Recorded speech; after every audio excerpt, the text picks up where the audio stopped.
ao Cerrado brasileiro, no estado de Goiás, a apenas 500 quilômetros de Brasília, vive um povo que criou para si um lar e recriou sua própria história.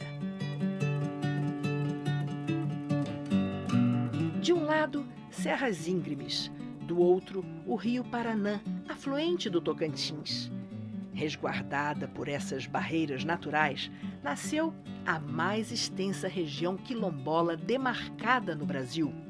Eu nasci lá no cerrado me criei, vendo planta, ouvindo bichos, entendendo a sua lei. Amolando a minha enxada, minha roça eu plantei.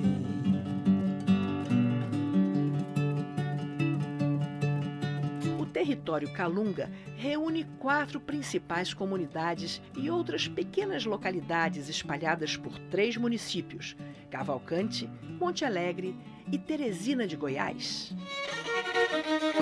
Nosso destino é a comunidade mais isolada da região, um vão de almas. O próprio caminho até lá nos indica que essa é uma viagem tanto pelo tempo quanto pelo espaço.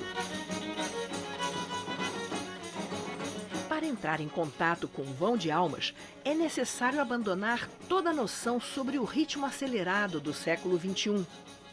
Aqui não há telecomunicações ou luz elétrica.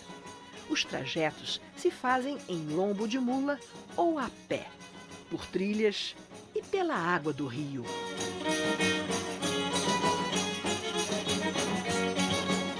Todo mês de agosto, cerca de 3.000 pessoas, entre calungas e visitantes, percorrem esses caminhos para celebrar a festa do Império.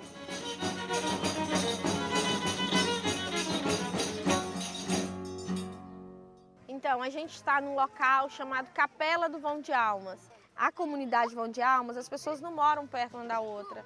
Mora o vizinho um do outro, é cerca de 3 a 5 quilômetros. Nessa época do ano, todo mundo faz um barraquinho, que ele é permanente, uma barraquinha, que é feita geralmente de pau a pique, que é a palha, e adobe. Essa cidade é construída para festa, é um ponto de encontro deles, porque onde eles moram, as distâncias são muito grandes. A festa do Império é o único momento do ano em que a comunidade, espalhada por terrenos rurais, se reúne. Todo mundo dorme ali, come ali naquele meio, não tem uma repartição correta. Eles ficam cerca de uma semana nesse povoado, que é aqui onde nós estamos, que é a capela. Depois retornam para suas casas. As celebrações no Vão de Almas duram 3 dias e reúnem 2 festividades: o Império do Divino Espírito Santo e o Império de Nossa Senhora da Abadia. Festas realizadas por gente cheia de devoção, como Dona Dainda. Eu comecei a trabalhar aqui, arrumando essa festa desde o primeiro ano. Era a coisa melhor aqui, a gente arrumar, ver esse império aqui nessa capela. Entender a cultura calunga exige voltar no tempo, reconhecer um povo que fugiu do cativeiro e manteve suas tradições com base no isolamento. Quem apareceu aqui primeiro foi o meu bisavô. Eles vieram foragidos, Salvador, Bahia, e ficaram escondidos aqui na volta de uma serra por nome Contenda, Serra das Contendas. Foi através dessas serras que nós nos preservamos, que nós, através dos fugitivos, dos escravos fugidos, que montamos essa comunidade. Foi através desse isolamento que nós estamos aqui hoje. O filho que nascia eu criava aqui, casava de novo aqui, não tinha para onde ir. Por isso que hoje cresceu, o Calunga cresceu muito, porque é filho aqui mesmo, neto aqui mesmo, né? O povo calunga soube passar seus saberes de pai para filho, histórias e mistérios mantidos vivos na palavra e nos costumes dos quilombolas. Eles falam ainda algumas coisas dos dialetos que eles trouxeram da África. Vou ficar com uma etiqueta, não está com ficar com uma etiqueta. e falam um português arcaico. Esse mamãe, esse arrompe adiante, o de chás, o nhá. Engraçado quando eles falam assim, nhá sim, nhá não, nunca vi. É muito lindo, porque tem toda uma história atrás disso tudo, dessa linguagem. A dificuldade de acesso ao quilombo adiou até mesmo a chegada de uma notícia fundamental: a abolição da escravatura. Porque muitas dessas comunidades ficaram sabendo que a libertação já tinha chegado muito tempo depois, né? A geografia daqui já dificulta tudo, né? Já deixa o acesso difícil. Não tinha como passar, até que eles veio descobrir que estava libertado, tinha muita família aí dentro. A Lei Áurea não mudou o isolamento do povo calunga. O contato com o homem branco soava como ameaça, especialmente quando, na década de 1980, fazendeiros e mineradores tentaram tomar à força as terras do quilombo. A vitória dos calungas veio em 1991, quando um decreto definiu 200 mil hectares do quilombo como sítio de valor histórico e patrimônio cultural dessas populações descendentes de escravos. A gente de primeiro tinha muita cisma de branco. A gente não gostava de ver um branco aqui nessa festa. A gente não gostava. Por isso que há muitos anos depois, pessoa branco não tomava água em casa aqui, ó, deles não tomava porque eles pensavam que era alguém que vinha para acabar com essa procedência de gente. Eles não abriam a porta com medo, né? Que até hoje eles são medrosos, mas hoje o trem evoluiu bastante, né? Na terra dos calunga, quase não há comércio. Cada família tem sua roça, onde se planta o que se come. É mandioca, planta um arroz, planta toda coisa, uma abóbora, uma verdura também. Feijão de corda, abóbora, melancia. O único comércio rotineiro é o da farinha, cuja renda permite comprar produtos como óleo e sal. O calunga, ele não tem uma renda fixa, ele planta e colhe para sua subsistência. O excedente, geralmente eles vendem, o troca, ainda é aquele famoso escambo. E aí nós fazemos essa farinha, aí vai comprando os trem, aí de pouca, na terra, comprando. Aí vai arrumando, até dá para fazer a festa. Hoje, o calunga atrai a atenção de antropólogos e historiadores. Muitos visitantes comparecem à festa. Mas essa visibilidade não reverteu em infraestrutura para o quilombo. Qualquer contato com serviços básicos a que todo cidadão tem direito, como saúde e educação, passa pelo esforço de longas caminhadas por estradas que foram abertas, em parte, pelos próprios calungas. Nós nunca teve água encanada, nunca teve energia, mas nós continuamos aqui nessa vida. Nós nunca arranjou ajuda nenhuma. De quem vem aqui, a festa é bonita, gostei do jeito de vocês, a festa de vocês, mas uma ajuda até hoje nada. A maior necessidade é por causa da doença, porque às vezes a pessoa tem que atravessar o rio ou serra com a pessoa numa rede, 2 homens carregando uma pessoa doente em uma rede, por não ter um outro meio de transporte. Os preparativos para a festa avançam, liderados pelos mais velhos. Varas coloridas, tochas e enfeites vão tomando forma, enquanto chega mais e mais gente, trazendo família, comidas, bebidas e instrumentos musicais. A gente sente, assim, força, a gente sente, assim, quando a gente começa a arrumar esses papéis, a gente já sente uma força dentro da gente, que aquela pessoa que está ali arrumando, ele sente força, coragem, ânimo, para que a gente arruma tudo ali. Você sente feliz, parece que você está em outro paraíso.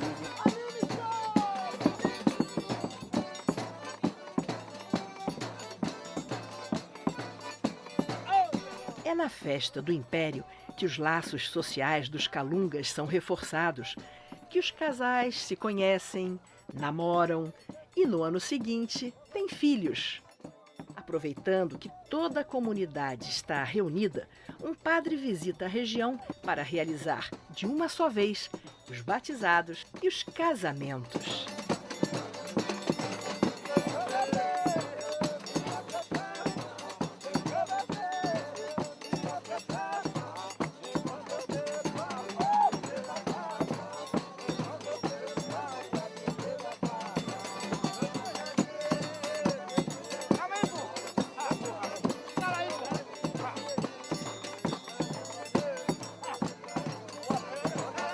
Com mutirões, celebrações e reencontros, o clima de festa se instala. E assim, os calungas do Vão de Almas redescobrem a cada ano o sentido de pertencer a uma comunidade, de ter uma identidade e de fazer parte de uma história.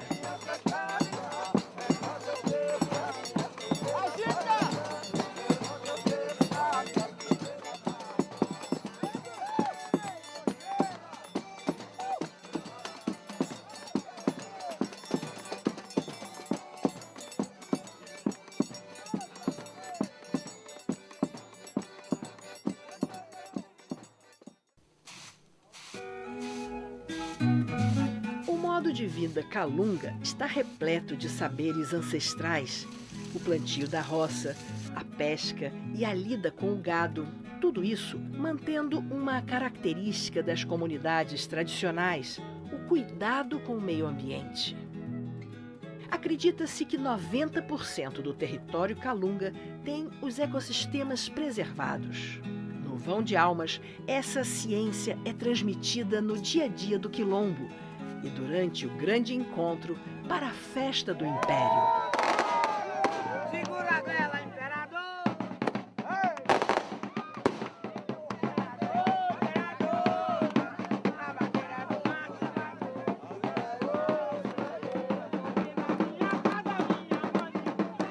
Aqui o que conta é que essa festa foi começada pelos escravos, os refugiou por aqui. É uma romaria, é uma festividade católica que eles fazem a festa para o Santo Divino e a Nossa Senhora Abadia, ou seja, eles são devotos, então é uma devoção. Então tem o império e a levantação do maço. Mas você enxerga nas manifestações deles o sincretismo, que nem a questão dos enfeites das mulheres daqui do Vão de Almas, que elas usam umas continhas coloridas. E aí a gente começou a fazer um link com as correntes que as mulheres de terreiros usam. E a gente começou a perguntar a elas por que elas usavam essas correntinhas. E elas diziam que não, porque era bonito e que as mães delas já usavam, já faziam. E aí a gente foi ver material das comunidades de terreiros e descobrimos assim que tem uma ligação, que tem o sincretismo religioso.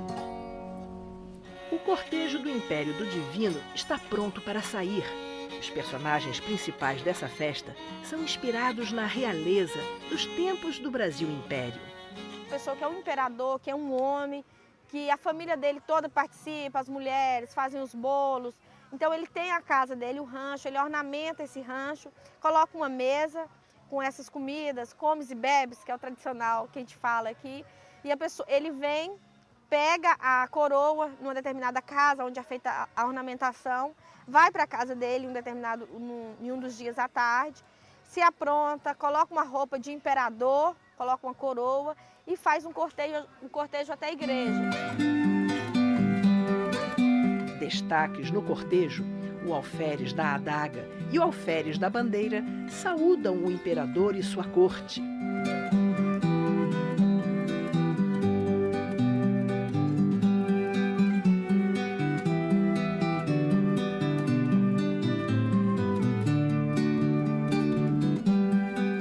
Durante as festividades, sorteia-se o imperador do próximo ano. A escolha do festeiro se dá através de sorteio, tanto para o da abadia quanto para o do divino. Então, a comunidade tem todos os nomes escritos né, principalmente dos homens, tem escrito em papeizinhos. Então, no dia do Império, quando o rei, igual esse ano, que é o Edson, ele vai para a igreja, sai da casa dele em cortejo, então vai ter uma celebração, né, desse Império lá. Logo no final, é sorteado, é feito sorteio de quem vai ajudar e quem vai ser o imperador do ano seguinte. Balde mesmo, mandando por R$6. Mandando por R$10. Então as pessoas às vezes estão lá ansiosas, às vezes uns torcendo para ser o imperador, ser realizador da festa, e outro com medo de ser escolhido, que às vezes não está em condições de realizar a festa. Uma família do imperador é uma família simples. Eu estava olhando lá no dia que foram prestar homenagens a eles, todo mundo foi lá, se divertiu, bebeu, brincou, voltou. E amanhã todo mundo vai embora. E essa família vai seguir. Que tal se a gente, como súditos, rendesse homenagens a esse imperador, trouxesse presentes? Porque não é assim que acontece? À noite, quando começa a festa do Império de Nossa Senhora da Abadia, o fogo ilumina o caminho das rezas e ladainhas.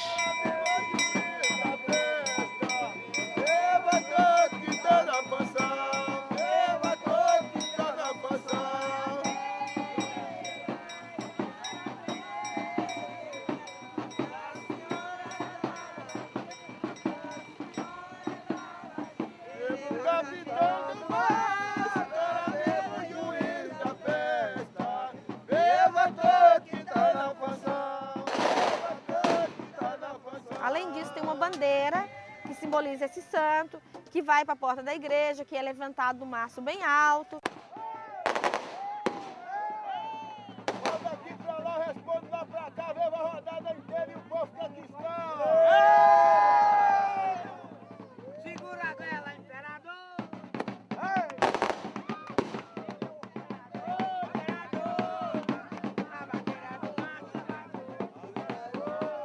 Num dos pontos altos da festa, as mulheres rodopiam e se contorcem num ritmo frenético. É a dança da Sussa, uma antiga e rara tradição. A Sussa, por exemplo, é o cessar, é o remeleixo do cessar, que elas dizem que elas têm uma peneirinha que elas cessam arroz.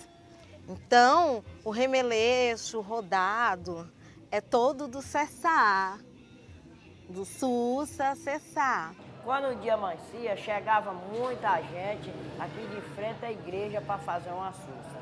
E hoje já não tem mais, porque os novos não quer mais aquela tradição antiga que tinha. Só nós, Mazé, que continua, tentando ver se não deixa perder essa tradição que a gente conheceu dos antepassados.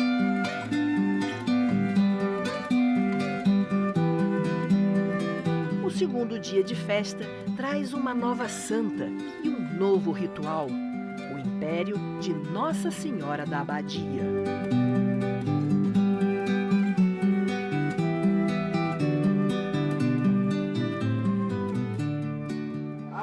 Deus do sal e a voz de baratano, esse josado, suspirando, gemendo e chorando, ora pois senhora, Em meio à música, rezas e devoção, o Império celebra a maior conquista da história calunga, a liberdade. Imperador significa hoje, é um símbolo do rei. Aí a gente faz o império para que é uma libertação que a gente teve dos escravos. Hoje, rei e rainha, quem ficou já foi nós, para ser rei e rainha. Ainda antigamente, sabia que era Dom Pedro, era outros reis. E hoje são nós aqui da comunidade que nós libertou e faz o império, rei e rainha. Não há identidade sem dignidade. Ganhar reconhecimento como povo e voz como cidadãos. Esses são ideais que a bandeira do Império pode ajudar a cumprir.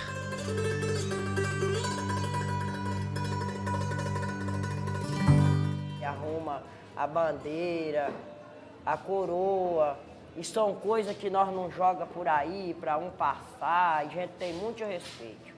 É uma coisa assim de fé que a gente tem que ter respeito, para se a gente preparar tudo, para não para que não perda a nossa fé, a nossa esperança desse império, porque para nós, além de ser uma coisa bonita, e também uma fé que a gente tem.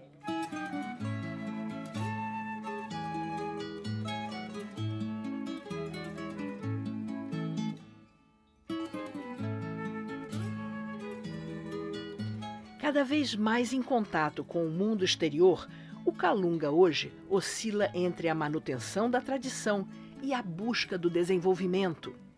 Mas até que ponto a presença de um significa a ausência do outro? Todo mundo tem que ter acesso à modernidade. Quem não quer ter acesso à energia, quem não quer ter acesso a uma estrada, né? Quem não quer ter acesso a uma água encanada, a um banheiro, né? Então, para nós calungas, eu falo como calunga, é muito importante que tenha esse desenvolvimento, que tenha essa estrada, mas que tenha todo um respeito para não ter uma aculturação, para não acabar com a cultura local. Ao longo da história, o isolamento gerou a preservação da cultura calunga. Hoje, as condições precárias impostas por esse mesmo isolamento podem provocar o esvaziamento do quilombo e dos saberes desse povo.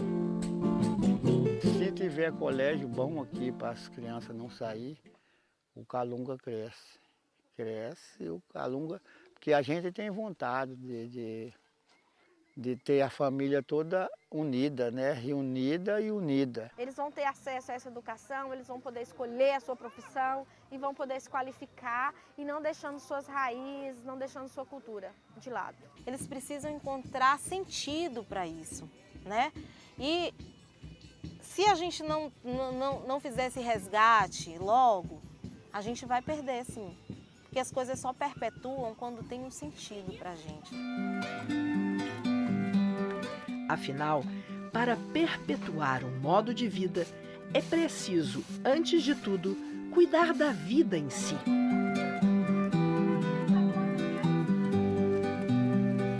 Um fala assim, não, mas vocês tinham que ficar... Não são porque nós descendente de escravo, que nós somos obrigados a viver aqui isolados. Porque eu acho aqui dentro que nós continuamos sendo escravos. Como é que nós não é escravo? Se nós continuamos isolados aqui dentro. Somos escravos ainda. Eles falam, não, nós não é escravo. Não, nós não somos escravos. Ainda é. Continua a mesma coisa. Carregando coisa nas costas para chegar até aqui. Então, nós somos escravizados ainda. Muitos acham que não é, mas nós somos escravizados. Porque isolados aqui dentro, vão manter nós aqui dentro para ter a tradição de nós aqui. Não é porque ter a tradição, nós quer ter a tradição, é que nós temos que viver aqui isolados.